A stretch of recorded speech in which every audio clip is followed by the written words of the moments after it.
Peggy 18. Hi everybody, this is Noah Hughes, Creative Director on Tomb Raider, and we're here at Crystal Dynamics. We're going to take a look at a segment of the game that's going to showcase some of our combat and high action sequences. So we can see Lara walking down these steps. She can overhear conversations from the enemies. You can see as she becomes aware of the enemy presence, she'll take cover behind anything that looks like cover. So that's something that's automatic, and we really promote the ability to freely move within cover and move throughout cover. So Lara's assessing the situation. She can overhear bits of story and understand more about what's going on the island. But most importantly, she can sort of use brains as she approaches this situation. She'll take out one guy. We can see that the enemies are reacting, so they're creating cover for themselves, reacting to her situation. Another guy's trying to flush her out of cover with the Molotovs. This is just an example where we really try to make the AI adapt to the situation, but also promote movement from the player so that they're not just stuck behind cover and playing sort of pop and shoot cover games. We really promote that movement. So we can see Lara approaching here. She's got her a new gear element, the rope arrow. She's able to create her own zip line. And with the shotgun and the zip line, she's now back to an area she had been before, but able to access spaces that she had never been able to get to. Are you there? I'm here, Sam. Are you okay? What do they want with me, Lara? A fire ritual? This is so fucked up. Listen, I'm coming to get you. I'm going to get you out of there. Please, please help me, Lara. I promise. I promise, Sam. Hey, oh no! Sam! No! Sam! Help me, Sam! Please! Come here, you bastard! Sam, wait!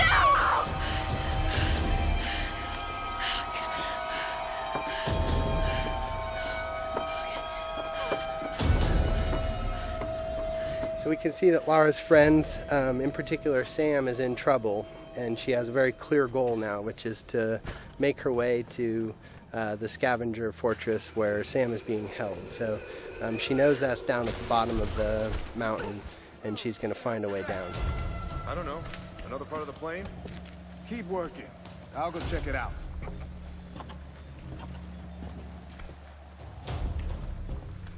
Again, often the best strategy is to sort of assess the situation before you jump in with guns blazing. Of course, you're always welcome to just open fire, but the game really promotes sort of that tactical approach in some situations.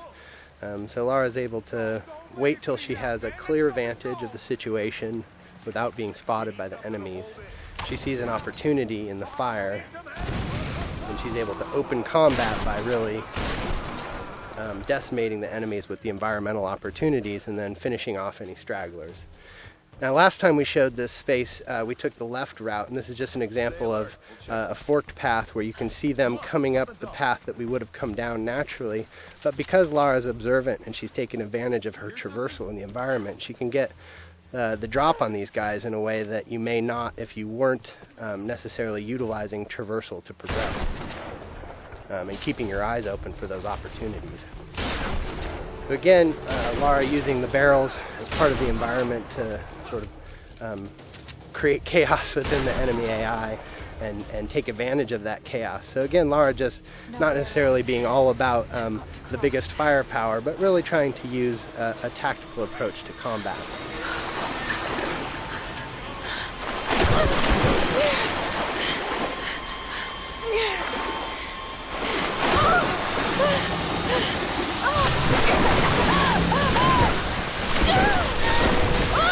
As is often the case, Lara's intended path down the mountain isn't necessarily where she ends up. So we could see an example of sort of a brutal death as Lara misnavigates the situation in the flood here. And we try to create these spikes of intense moments where maybe plan A doesn't pan out and Lara's forced to deal with plan B. You can see her shooting out barriers with the shotgun. This is another example of us trying to use gear acquisitions as something that provides new skills in the environment beyond just combat.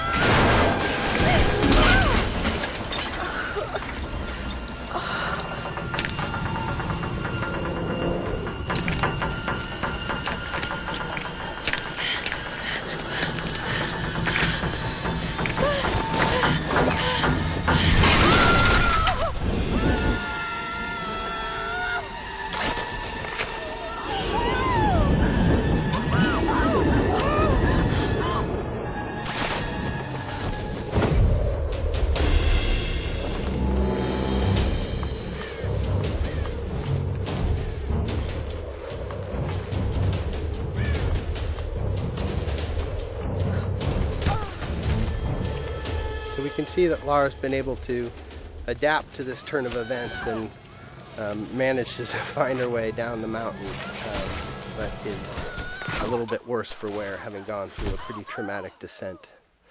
So we see Lara sort of shaken from the experience, and ultimately this is really just awakening injuries that have started since the beginning of the game. You can see her side is already bleeding from experiences she had when she first washed up on the island, and that's just been made worse by her traumatic descent.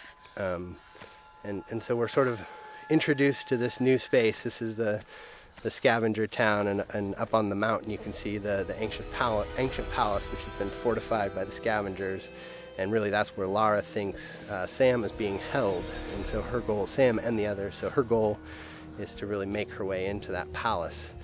But you can see that she really is sort of feeling the effects of the fall, and as she stumbles her way into this new space, we realize that Lara is indeed worse for wear and has limited traversal capabilities. So you can't necessarily climb from roof to roof like you might if you were in the best of health. So Lara is really forced to sort of in a position of vulnerability to sneak her way towards the medical chopper that she saw, and hopefully find some supplies that are going to help her deal with her current situation. I don't know what you're talking about. Please. You are lying. I know you escaped with them. Please. I don't. I need to loosen your tongue. Tell me! So we can take a moment to overhear some of the story. That's always optional, but we try to infuse a lot of the environments with some of the backstory, and that's actually foreshadowing something that will come up a little bit later in the story. So we make our way through this grotesque tunnel, again trying to get to this medical chopper in hopes of dealing with our injuries, but really trying to take a cautious approach and stay away from these nasty scavengers. We're starting to sort of get into the heart of it. This is Lara's journey into the belly of the beast, so to speak, and we really see her sort of having to engage in direct conflict in ways that she hasn't up until this point in the game. So we can assess the situation. The guy on the top was a threat. We see an opportunity with a barrel to soften up the enemies here, but this is an example of a trap. Lara stepped in the wrong place and ended up strung upside down, and that's just trying to keep the player on edge. We have the enemies, the scavengers, really having a presence on the island here, almost a guerrilla approach to combat, where they sort of take advantage of their home court. So we see combat progress from sort of that opportunity to initiate with tactical opportunities, taking out patrolling guards and exploding barrels, but then ultimately sort of being forced to confront them directly in order to get to her goals. And that's something that Lara is constantly dealing with, is this need to do whatever it takes to survive. And if these guys are presenting a threat to her, she's seen what they're capable of, and they're standing between her and sort of her ability to deal with her wounds. So we're making use of cover in combat. Again, this is the soft cover or fluid cover system that really allows Lara to easily slide in and out of cover without really necessarily sticking in place, and celebrating that ability for Lara as a character to make use of her athleticism and movement as she takes on the combatants on the island. So with our piece of gear, our rope arrow, we've been able to pull our way into the crass chopper here, which is where Lara hopes to find something to deal with her injuries.